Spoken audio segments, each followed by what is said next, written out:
ngalaama googu góor yàlla na ko yàlla sàmm te làq ko fu yàq agul dëgëral ko ba ci kanam. donc voilà moo tax si hommage bi nga xam ne moom la ko njiitu réew mi doon rendre moom Bassirou Diomaye Diakhar Faye nee na lu tolloog 26 ans ñaar fukki at ak juróom-benn président Abdoulaye Wade mu ngi doon poursuivre li nga xam ne moom mooy objectif bi mu am ànd si ak constance ak objectivité. Malgré li nga xamante ne mooy défaite ya mu daan am ak ay épreuves yeeg doute yi terewul dafa persévérer ba agsi si kaw trône bi loolu lan la bëgg a jàngale foofu moom président Bassirou Diomaye Diakhar Faye. mais c'est pas Diomaye Faye moo koy jàngale man c'est ce que j'ai toujours dit dama ni la particularité de notre pays ce qui fait qu'on l'appelle le Sénégal le génie.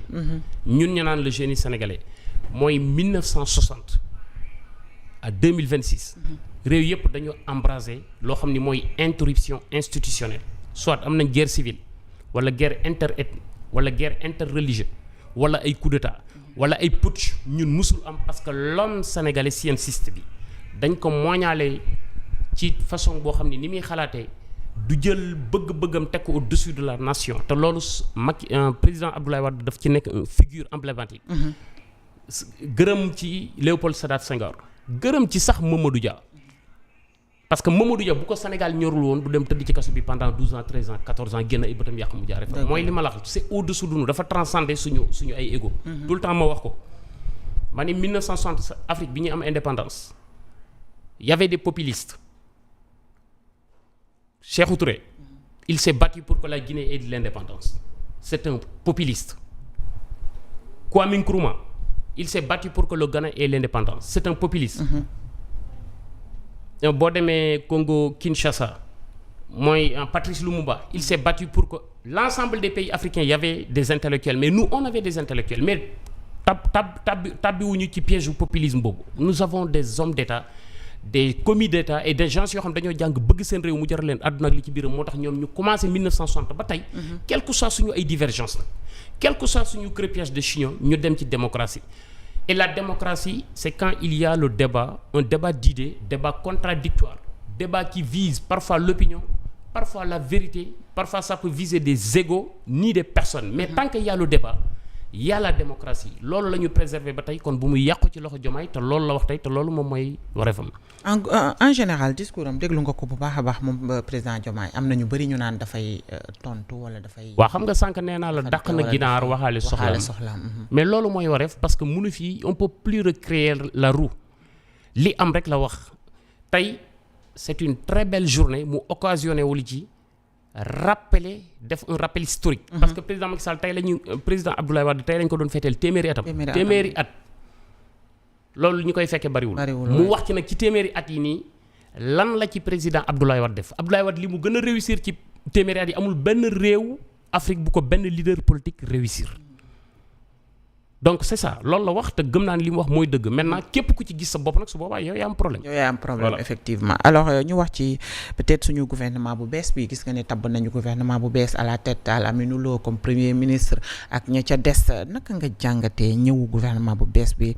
ak itam ban position politique la nga xamante ne moom la ak itam position politique bi nga xamante ne moom la si suñu njiital gouvernement bi fi woon am. voilà xam nga. dàq nañu gouvernement bi fi nekkoon indi beneen mais d'abord balaa may ñëw ci gouvernement bi damay wax ci jëmmi ki ñu indi pour mu nekk premier ministre. Al Aminou Lo man xaw ma ko bu baax très concrètement benn yoon laa ko njëkk a déglu bi ma koy njëkkee déglu mooy biñ ko invité ci benn émission bu ñuy wax MNF Maïmouna Ndour Faye muy wax ci kaaw dette bi ñu laaj ko mu ne dette cachée am na Maïmouna Ndour Faye ne ko kon nan dañ leen a dribbler mu ne waaw dañ leen a dribbler c'est-à-dire su nekkente ni maîtriser nga communication doomu aadama gestuelle ce jour-là il était très gêné mais lan moo ko obligé ba mu wax ni ñoom dañ leen a dribbler loolu ça m'a vraiment fait peur ça m'a fait peur moo tax awma yaakaar bu bare ci changement benn bi ci des bi ñu ko joxee nguur gi mu ñëw ne ginnaaw bu ñu sante yàlla julli ci yonent bi sant samay waajur yar bi ñu ma yar askan bi ma bokk maanaam làkk tubaab làkk arab ci laa xamee ni Sénégal pareegul pour génn ci jafe-jafe yi ñëw nekk di nit ñuy changer destination wala destiné wu une nation dañuy transcender ces genres de propos. Ça veut dire que ñun dañu am ay orateurs hors pair yoo xam ne dañuy jouer ci l'intonation ou leur voix ak leur intelligence mélangée pour baratiner le peuple. Malheureusement, c'est ce qu'il a fait ce jour-là. Maintenant, bon, on viendra dans le développement avec le gouvernement. Alors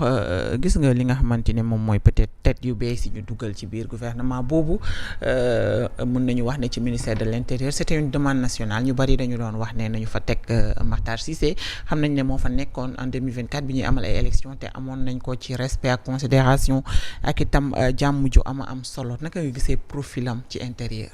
bala maa ñëw ci kooku damay taxaw d'abord ci kaw premier ministre bi. yaa ngi ci Alamine Lo. donc je vais faire un rappel historique. par rapport ak réew yi nga xam ne développé nañu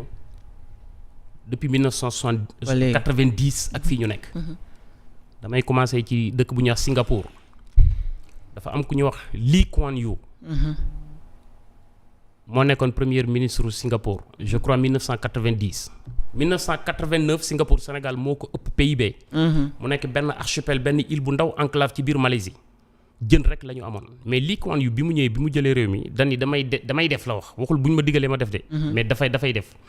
en une décennie jëlee na Singapour ci benn petit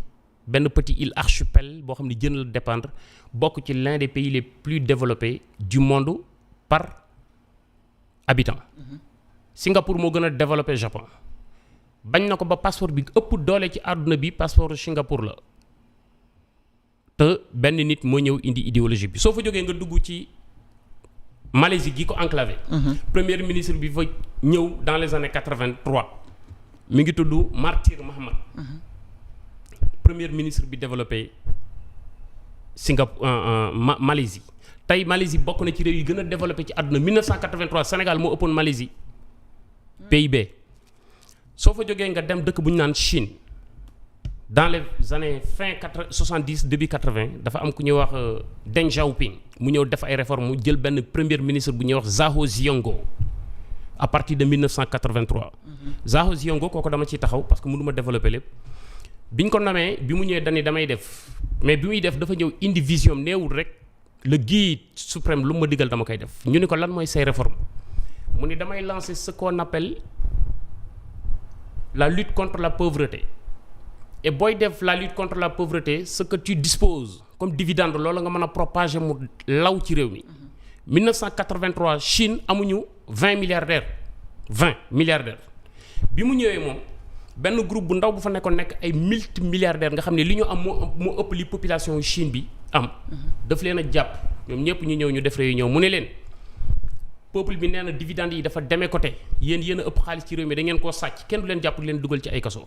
dañ leen di dugal kaso de la vie et de l'investissement mu ne leen yow Xaadim Ba am na dëkk bu ñuy wax Ndula mu nga fële ca wetu Njaareem. dañoo bëgg nga dem nga tuddee ko Suisse nga fexe ba mel ni Genève yow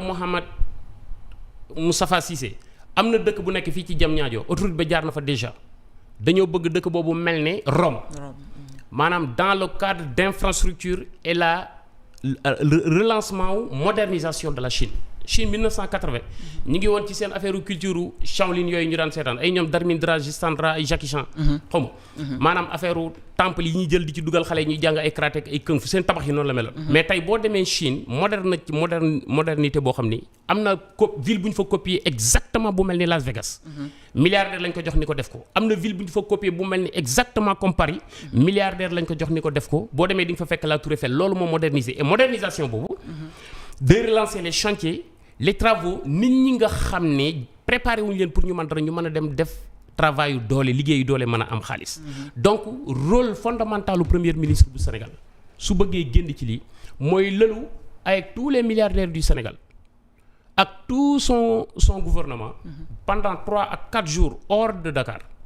lépp loo xam ne blocage la woon ci ay dossiers yoo xam ni arrêté woon na bépp liggéeyukaay bépp chantier ci mbirum BTP entreprise ñu xool nan lañ koy décanter lépp lu fi Ousmane Sonko tëjoon ci ay big ak feuille mu jël ko détaché ko ñu relancer waat économie wu réew mi su ko defee ñu dispatcher dividendes yi. ñu tëjee réew mi. 2026 bii.